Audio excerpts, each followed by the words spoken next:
Assalamualaikum warahmatullahi wabarakatuh. Bismillah walhamdulillah. Wassalatu wassalamu ala asyrafi khalqillah wa ala alihi wa sahbihi wa man tabi'a hudah wa walah amma ba'd. Kembali lagi dengan Al-Fakir di kajian Islami. Mudah-mudahan sehat panjang umur, barokah dunia akhirat, hajat-hajat antum semua Allah kabulkan dengan sebaik-baiknya. Ingat kemarin saudara, ada tetangga kita meninggal dunia, tabrakan luar biasa, sampai saking dahsyatnya jenazahnya kepala dan kaki misah, kira-kira begitu. Beberapa malam setelah ditahlilkan, didoakan, ada isu yang berkembang. Konon kabarnya jenazah tersebut lupa tali jenazahnya atau tali pocongnya tidak dibuka. Suatu malam ada warga yang kedatangan pocong katanya, minta dibukain, arwahnya gentayangan. Kadang di bawah pohon asem dia nangis, kadang di bawah pohon mahoni dicekikikan. Apakah betul? Yuk kita kembalikan masalah ini di dalam kajian keislaman kita. Apakah betul arwah sosok seorang jenazah yang telah wafat, entah matinya mengenaskan dalam tanda kutip atau wajar, apakah bisa gentayangan? Ternyata hal itu pernah diutarakan oleh sahabat-sahabat Rasulullah Sallallahu Alaihi Wasallam. Hal ini terukir di dalam satu ayat, lebih tepatnya ayat ke-85 surah Al-Isra. Surah Al-Isra ini mengandung beberapa pesan moral, di antaranya tauhid. Yas'alunaka 'anir ruh, qul ar-ruh min amri rabbi wa ma utitum minal ilmi illa qalila. Wa yas'alunaka 'anir ruh, ya Muhammad, ketika umatmu bertanya kepadamu tentang ruh, qul, katakan ya Muhammad, ar-ruh min amri rabbi, roh itu bukan urusan saya, roh itu urusan Tuhan saya. Wa ma utitum minal ilm illa qalila, tidaklah kalian diberikan ilmu kecuali hanya sedikit saja. Mafhum mukhalafahnya, ketika kita diberikan ilmu yang sedikit, jangan nanya sesuatu yang bukan bagian kita. Ruh diambil dari kata mustaq, sumber yang sama. Ada yang senada seperti ruh, ada rih, ada raihan, ada ruh, arwah. Rih itu artinya angin, bisa kita rasakan, tapi enggak terlihat oleh mata. Raihan atau raihanah, semerbak wangi, panca indera penciuman kita berasa semerbak wangi atau sebaliknya, tapi tidak kita jangkau oleh mata, tangan pun tidak bisa memeluk. Ada lagi ruh, asyaddu minar rih war rihan, lebih halus daripada angin dan wangi-wangian. Oleh sebab itu, ilmu kita yang sedikit ini, janganlah mempermasalahkan sesuatu yang tidak bisa kita urai oleh logika kita. Akal kita kudu tahu diri. Manakala kita nggak sanggup untuk menjakaunya, maka tangkap pakai keimanan. Tapi paling tidak, ayat 85 Al-Isra ini menggambarkan kepada kita, ketika seorang anak manusia meninggal dunia, ruh ini akan langsung di-cover oleh Allah. Oleh sebab itu, ketika kita mendengar ada sahabat kita, saudara kita handai tolan kita yang meninggal dunia, maka kita sunnah mengatakan inna lillah wa inna ilaihi raji'un. Kita ini semuanya punya Allah. Harta kita, anak istri kita, semua yang kita punya lillah, punya Allah. Wa inna ilaihi raji'un. Kita semua akan balik kepada Allah. Ilaihi, kepada Allah. Raji'un, balik.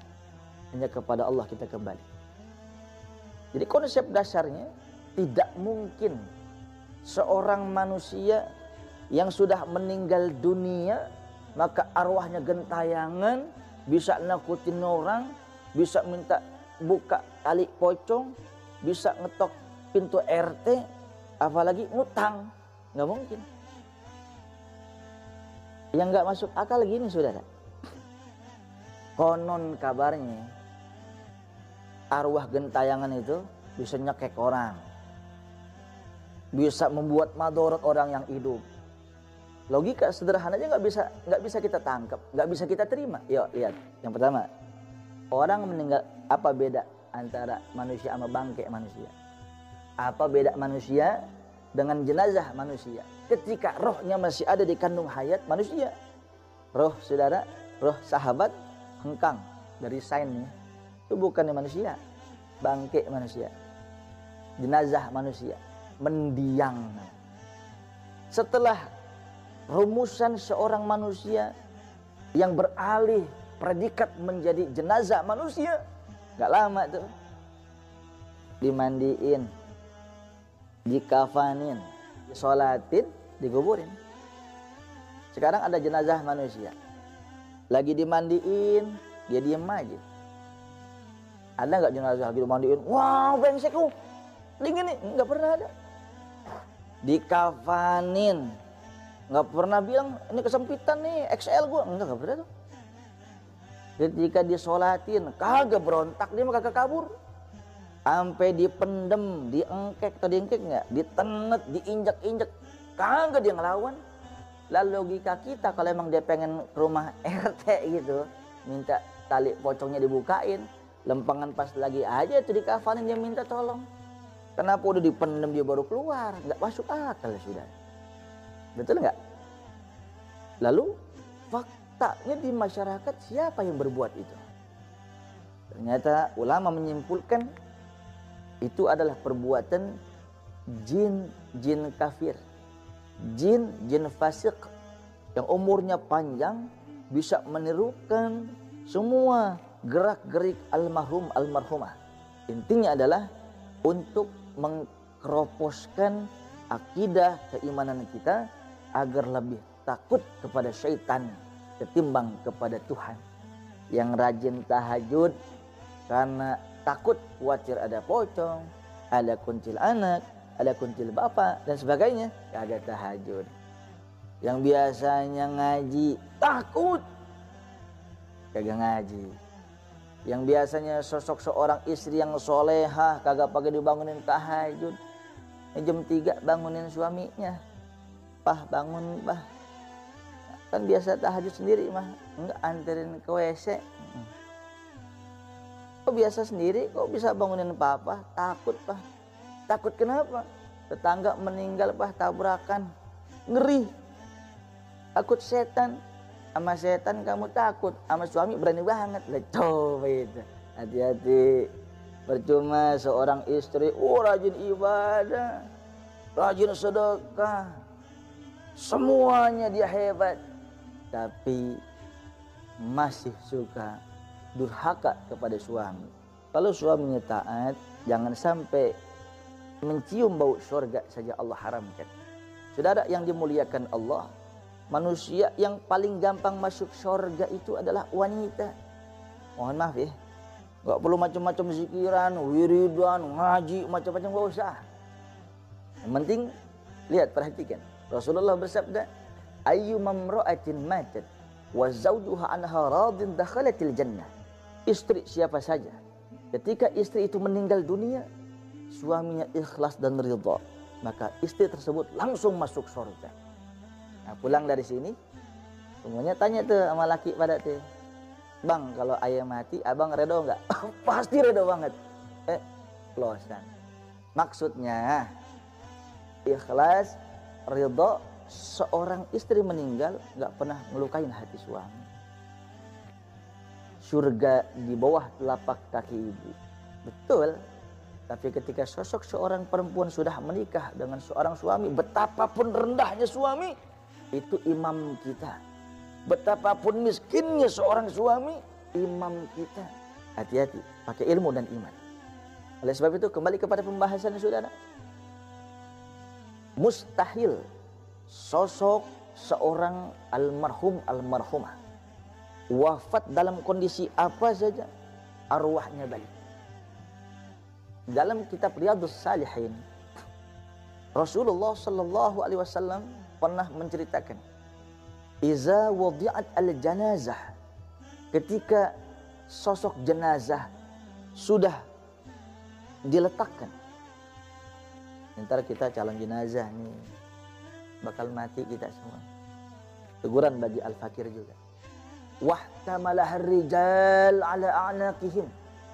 Kemudian jenazah itu akan diangkat oleh orang-orang terdekat kita, oleh sahabat kita, oleh keluarga kita. Apa selanjutnya kata Rasulullah? Fa in kanat salihah, apabila itu jenazah orang soleh, orang baik, orang mulia, orang beriman, qalat qaddimuni qaddimuni, wahai sahabatku, wahai tetangga, wahai guru-guru, buruan makamkan saya, buruan makamkan saya. Orang soleh tuh jenazahnya pengen buru-buru masuk ke dalam liang lahat. Apa sebabnya? Alaysa kullu muhibbin yuhibbil khalwah bihabibi.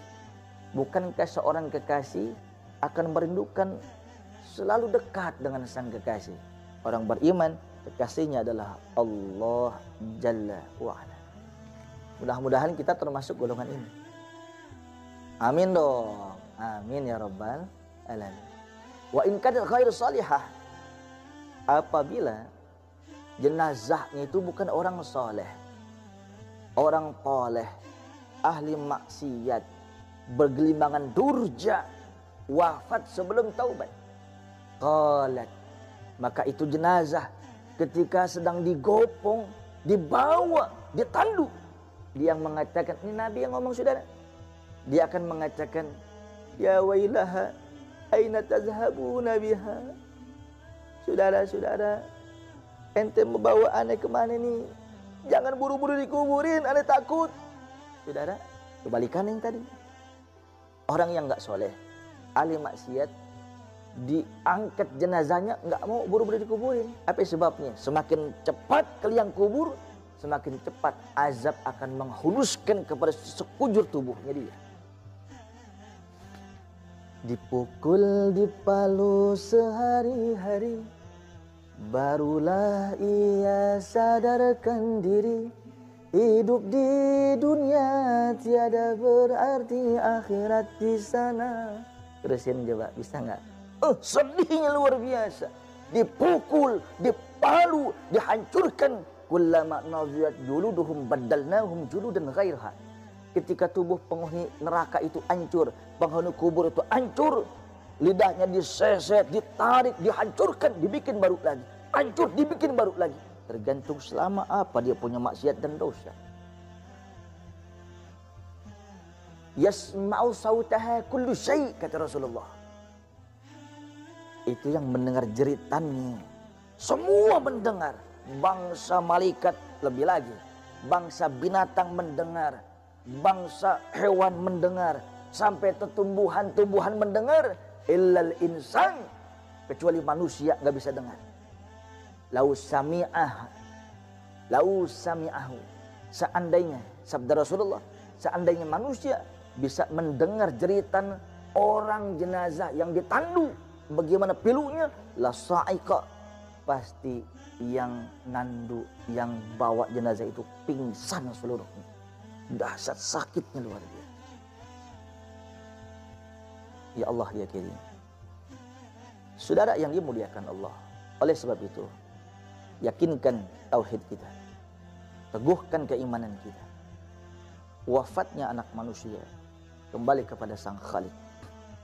Perkara ada arwah gentayangan, ada orang kesurupan ngaku si fulan bahkan ngaku jadi wali. Wallah, itu bukan si fulan, itu bukan si jagoan, itu bukan si jawara yang sudah meninggal, itu bukan si wali. Langsung kembali kepada Allah. Itulah perbuatan bangsa-bangsa jin kafir, jin fasik, jin munafik yang ingin menghancurkan akidah kita agar kita tidak percaya adanya azab kubur dan nikmat kubur. Kita takut kepada mereka ketimbang kepada Allah. Na'udzubillah min zalik. Mudah-mudahan ada manfaatnya. Keep smile. Assalamualaikum warahmatullahi wabarakatuh.